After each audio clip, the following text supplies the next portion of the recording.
In this video, we will answer this problem involving a note receivable with stated compound interest rate. Bigla kang sumakses eh. Pause the video and try to answer. Sige, let's start. Question number 1. What is the classification of the note? Sige, basahin natin ang problem. On January 1, 2025, XYZ Company extended a 1 million peso loan to one of its officers. The note is due on January 1, 2029 and bears a 10% interest compounded annually. Again, kapag silent ang problem, meaning if hindi sabihin whether simple or compound, assume it is compound kasi ito ang mas ginagamit natin sa mga problems sa board exam and in real life. Also, if silent ang problem, whether annual ang interest rate o hindi, for example, hindi tayo sure if annual ba or semi-annual or quarterly or every 2 years, assume the rate is annual. Again, if silent ang interest rate, assume compounded and annual. Now, balikan natin ang problem.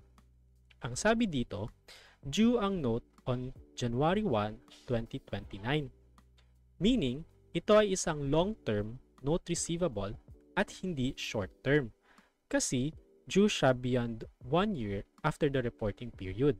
At ang reporting period ng XYZ Company is presumed to be December 31, 2025. Again, lumampas siya ng 1 year after the reporting period.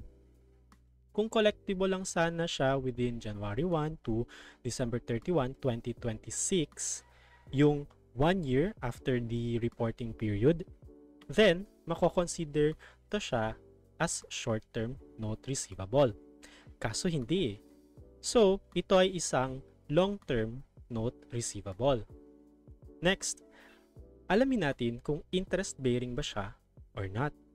Ang sabi dito, may 11% interest sa mismong note.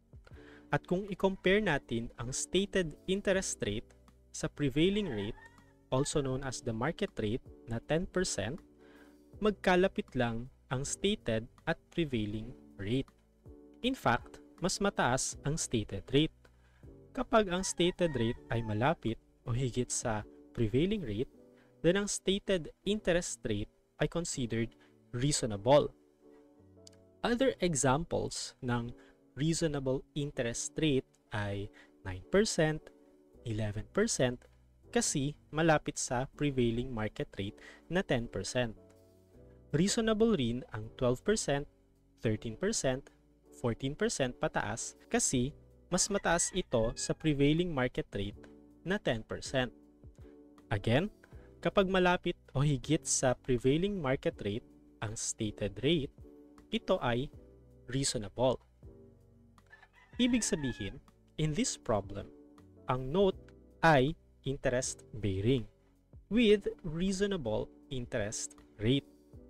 So ang sagot natin sa tanong kung anong classification ng note, ito ay isang long-term interest-bearing note receivable with reasonable interest rate. Next question. What is the initial measurement of the note? Pause the video and try to answer. Sige, sagutin natin. So, since ang note receivable natin ay may reasonable interest rate, ang initial measurement nito ay at face amount. At ang face amount in this problem is 1 million peso. Meaning, there's no need for present value computations. Next, what is the subsequent measurement of the note? Pause the video and try to answer. Sige, sagutin natin. Since ang initial measurement ng note is at face amount, ang subsequent measurement nito ay at recoverable historical cost or net realizable value or NRV for short. Next, how much is the note at maturity? Pause the video and try to answer. Sige, sagutin natin. In this case, anong factor ang imumultiply natin sa principal na 1 million? Is it future value of 1 or present value of 1? Tama. Since ang problem ay lump sum, meaning isang bagsakan or isang araw niya lang matatanggap ang note in the future, ang gagamitin nating factor ay future value of 1 or FV of 1 for short. Sige, sabayan niyo ako with your basic calculator. But before that, subscribe to my channel. That will help this channel to grow para mas maraming topic pa tayong mako-cover at mas maraming students pa tayong matulungan. Recap lang natin na ang formula ng future value of 1 ay 1 plus interest rate raised to the number of periods. So that is 1 plus 11% raised to how many periods? Sige, bilangin natin ilang periods ang note. Nag-start ang period sa January 1, 2025. Sige, magbilang tayo. That is January 1, 2026, 2027, 2028, and 2029. Meaning, 4 years lahat. Next, press the multiplication sign 2 times to multiply 1.11 to itself.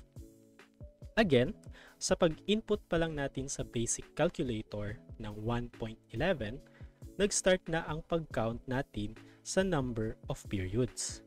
So, ang unang pindot natin sa equal sign is actually the second period. Sige, pindutin na natin ang equal sign.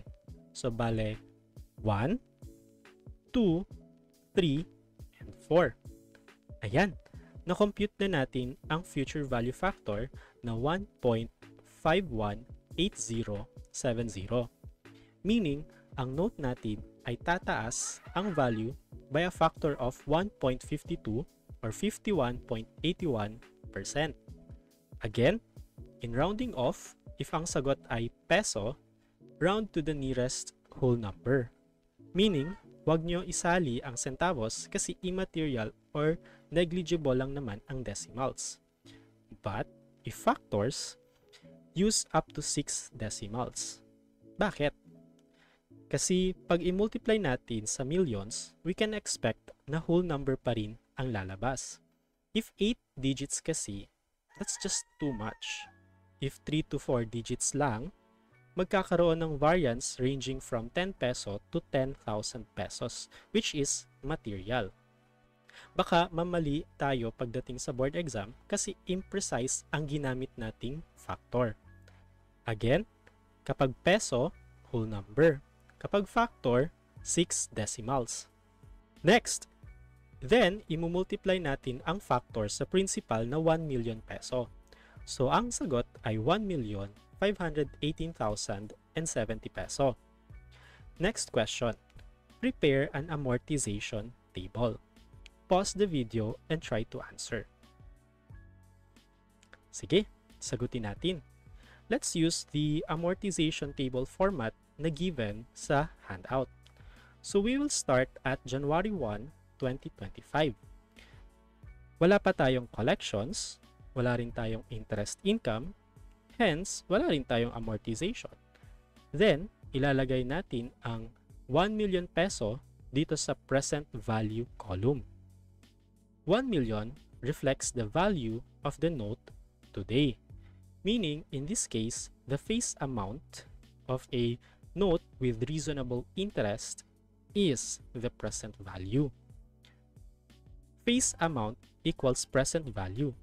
Therefore, hindi na natin kailangan ng present value computations. Then, sa January 1, 2026, wala pa rin tayong collections. Kasi nga, ang note ay makokolekta ng isahan lang, meaning lump sum. Then, sa interest income, imumultiply natin ang stated rate sa previous carrying amount ng note, which is 1 million peso. Bali, ang interest ay 110,000 pesos. Next, sa amortization column, recap lang natin, ito ang net effect ng collections at interest income. Again, ang collections, binabawasan niya ang carrying amount ng note, while ang interest income naman, dinadagdagan niya ang carrying amount ng note. Ang net effect, 2, amortization. So in this case, since 0 ang collections, ibig sabihin, pa-plus ang amortization natin, same sa effect ng interest income na pa-plus. Since interest income lang meron tayo, then makukuha natin ang bagong carrying amount ng note by combining the amortization, which is pa-plus, and yung previous carrying amount. So, ang carrying amount natin at January 1, 2026 ay 1,110,000. O diba? Ganyan lang kadali. No sweat. Then, ulitin lang natin hanggang sa mabuo na natin ang amortization table. And sa huli, ang carrying amount ng note natin ay 1,518,070 peso. Same sa na-compute natin kanina sa number 4. So, ganyan lang siya kasimple guys. Nagustuhan nyo ba ang video?